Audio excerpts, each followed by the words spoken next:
Major General Thomas Soljam tells me spiritual fitness is a major pillar of military readiness.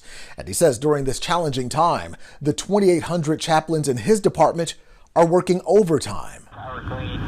When you put on the uniform in service to your country, Eric, and you're asked to possibly lay down your life in rendering service to your country, we have a moral obligation to fulfill.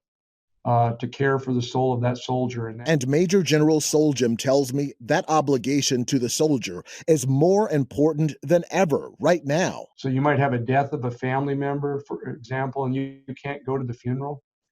Or you have parents that are aged and shut in and you can't get there. Now, we have seen a reporting from our chaplains out in the field that there's been a real increase in a number of different areas for soldiers and their families reaching out to them for assistance, for spiritual direction, guidance, and for religious care as well for those things. The same types of sacrifice civilians face, coupled with the added responsibility of service. So, as with any worship, worship is centered around the light of Christ. And so we very much intentionally are lighting this light of Christ. To meet the need, chaplains have increased the hosting of live services. It's really a new phenomenon, and I'm really pleased to see how our people have stepped up to embrace the virtual environment in order to really continue to help people to stay connected. And today's thought is on the importance of small things. It means chaplains of all faiths across all military branches,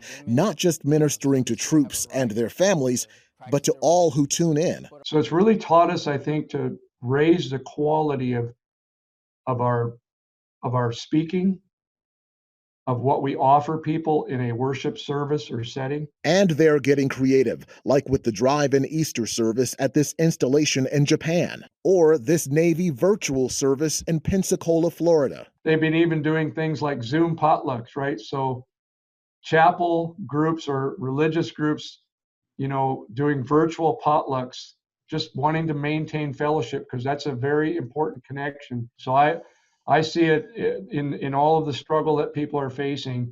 It's a tremendous opportunity for people to be touched in their lives spiritually that in many ways life as normal may not have produced.